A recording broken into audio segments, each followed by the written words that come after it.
یہ وہ طاقت ہے جو سمجھتی ہے کہ وہ انمٹ ہے، وہ جو چاہے کر لے، وہ الیکشن لوٹ لے، وہ لوگوں کو اغوا کر لے، پیکا جیسے قانون کے ذریعے وہ ہمارا گلا گھونٹتے، آپ کا گلا گھونٹتے، میرا گلا گھونٹتے۔ یہ ایک بدمست طاقت ہے۔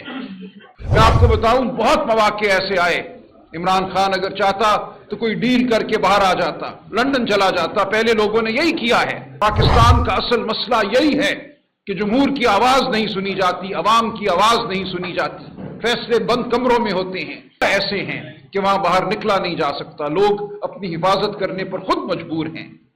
آج بلوچستان جل رہا ہے، سندھ میں حالات آپ کے سامنے ہیں، آپ کی آواز سنی نہیں جا رہی، آپ کے اوپر وہ لوگ مسلط ہیں جن کو آپ نے ووٹ نہیں دیے۔ تو ہم آپ سے گزارش کرتے ہیں کہ آپ ہمارے صحافی بھائی، سندھ کے دانشور، سندھ کے عوام کا ساتھ دیں، پاکستان کی عوام کا ساتھ دیں۔ اس تاریخ کے لمحے پہ کوئی تفریق نہیں ہے سندھ، پنجاب، بلوچستان، خیبر پختونخوا، گلگت بلتستان اور آزاد کشمیر کے عوام میں۔ ہم سب پسے ہوئے ہیں، ہم سب اس طاقت کے ڈسے ہوئے ہیں جس کو پرواہ نہیں عوام کی، جس کو پرواہ نہیں غریب کی۔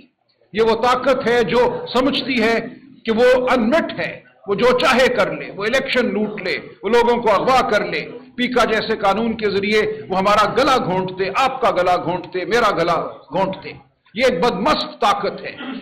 ہم نے اس بدمست طاقت کو بتانا ہے کہ پاکستان کی عوام زندہ ہے، پاکستان کی عوام متحد ہے اپنے بنیادی حقوق کے لیے، اپنے وسائل کے لیے، اپنی عزت نفس کے لیے۔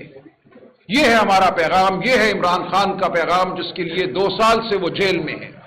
میں آپ کو بتاؤں بہت مواقع ایسے آئے، عمران خان اگر چاہتا تو کوئی ڈیل کر کے باہر آ جاتا، لندن چلا جاتا۔ پہلے لوگوں نے یہی کیا ہے، کوئی لندن بھاگ گیا، کوئی سعودی عرب بھاگ گیا، اس کے بعد ڈیل کر کے واپس آ گیا۔ ڈیل کر کے ان کو تو شاید اقتدار مل گیا، عہدہ مل گیا، لیکن پاکستان کی عوام پیچھے چلی گئی، پاکستان کا سیاسی نظام پیچھے چلا گیا، ہم ایک قدم آگے نہیں بڑھے۔ وہی بدمست طاقتیں جو ڈیل کرتی ہیں، جو کسی کو باہر بھیجتی ہیں، کسی کو واپس بلاتی ہیں، الیکشن لوٹتی ہیں، ان کا شکنجہ، ان کی گرفت ہماری گردنوں پر پہلے سے زیادہ آج مضبوط ہے۔ لیکن اس گرفت کو ہم توڑ ڈالیں گے، کیونکہ اب ہم متحد ہیں۔ ہمیں نظر آ رہا ہے کہ پاکستان کا اصل مسئلہ کیا ہے۔ پاکستان کا اصل مسئلہ یہی ہے کہ جمہور کی آواز نہیں سنی جاتی، عوام کی آواز نہیں سنی جاتی، فیصلے بند کمروں میں ہوتے ہیں، فیصلے ان کے فائدوں کے لیے ہوتے ہیں جو ہم میں سے نہیں ہیں، جن کی زندگیاں ہمارے جیسی نہیں ہیں، جن کی جائیدادیں بیرون ملک ہیں، جن کے بچوں کے مستقبل بیرون ملک ہیں۔ ہم نے اس ملک میں فلاح پیدا کرنی ہے، اس ملک کے حاری کے لیے ہم نے آواز اٹھانی ہے، اس ملک کے غریب کے لیے، مزدور کے لیے ہم نے آواز اٹھانی ہے۔ ہم حاضر ہیں، ہم آپ کی مدد مانگتے ہیں، آپ کا ساتھ مانگتے ہیں۔ آج پورا پاکستان متحد ہے اس فسطائیت کے خلاف۔ تو ہم دست بستہ آپ کے سامنے ہیں، گزارش کرتے ہیں آپ سے کہ آئیے ہم سب اکٹھے ہو کر چلیں، پی ٹی آئی ہو، سندھ کی تمام جمہوریت پسند جماعتیں ہوں، ہم پیر صاحب پگاڑا سے ملے ہیں، ہم پلیجو صاحب سے بھی ملیں گے، ہم دیگر لوگوں سے، زین شاہ صاحب سے ہم ملے ہیں۔